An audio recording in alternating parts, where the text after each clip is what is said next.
celui dont je vous ai dit tout à l'heure, au début de notre conseil, que nous le retirons. Alors pourquoi nous le retirons? Parce que c'est une convention de servitude qui nous était demandée par Enedis, qui avait besoin d'installer, je crois, Freddy, un transformateur au Land Bigot sur une parcelle, la ZB 142, qui doit nous appartenir, c'est ça? Oui. Et donc c'est pour ça qu'il y avait une servitude. Sauf que nos services municipaux là, avaient peut-être oublié de regarder un petit point, mais les services de la préfecture l'ont fait. Il se trouve que cet emplacement qui était prévu pour le transformateur fait l'objet aujourd'hui sur le plan local d'urbanisme, depuis fort longtemps, parce que je pense que c'était même depuis 2007, d'un emplacement réservé au motif d'un élargissement de la voie. La voie, c'est la rue des... Est-ce que c'est la... qui passe devant les Mimosas je sais plus son nom, est-ce que... C'est dans le virage de Mimosa. Qui passe devant l'exploitation, Monsieur Paré, aujourd'hui, l'entreprise de Monsieur Paré. Vous voyez, c'est une petite voie qui est à la fois sinueuse, étroite, et donc depuis très longtemps, je pense que c'était du temps de Christian Davias, il avait été demandé de pouvoir l'élargir, donc pour ça, de faire un emplacement réservé le jour où il y aurait une vente. Et l'emplacement est toujours resté. Donc les services de la préfecture nous disent, à juste titre, que implanter un transformateur sur un emplacement réservé qui est prévu pour un élargissement de voirie, ça n'est pas cohérent, ce n'est pas compatible avec l'objet même de l'emplacement réservé. Donc ce n'est pas possible, et Enedis va devoir chercher à aller un tout petit peu plus loin pour implanter, mais il va falloir sortir de l'emplacement réservé. Peut-être qu'un jour cet emplacement n'existera plus, pour l'instant il est toujours là, donc nous sommes amenés à retirer ce point qui n'a plus de sens. Voilà.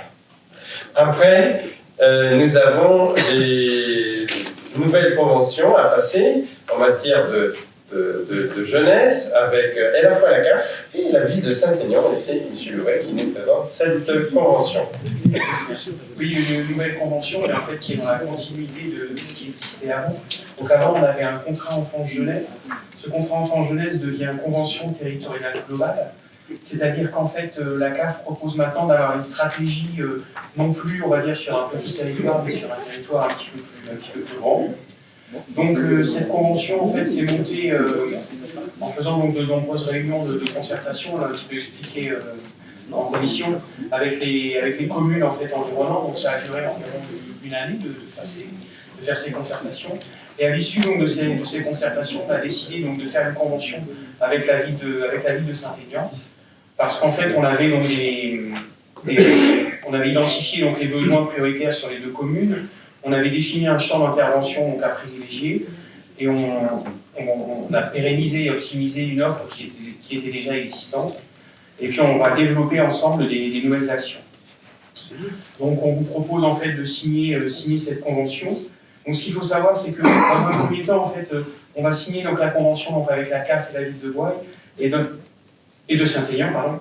Et dans un deuxième temps, en fait, on pourra contractualiser pour avoir un bonus territoire, ce qui correspond à un financement qui est l'équivalent de financement, j'anticipe la même question qu'il aurait pu y avoir à la commission. C'est le même financement qu'on avait avant dans le cadre du CEJ. Je trouve que c'est important parce que c'est à la fois un travail intercommunal avec nos voisins de Saint-Aignan. On a souvent été un petit peu la seule commune à mettre des moyens au service des établissements scolaires secondaires, collège Belestre, lycée d'Orbigny. Mais comme vous le savez, les jeunes qui fréquentent ces établissements, ou même au collège Saint-Armelan aussi, ne sont pas que des moyens.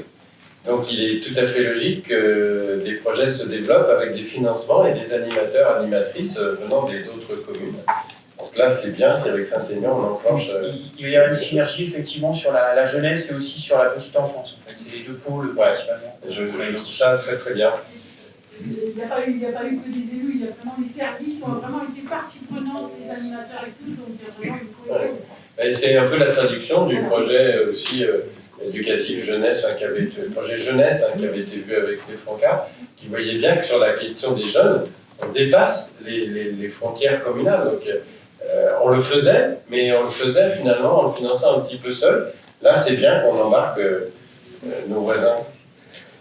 Écoutez, sauf s'il y a des questions supplémentaires, je mets aux voix qui s'abstient, qui vote contre, adopté à l'unanimité. Et puis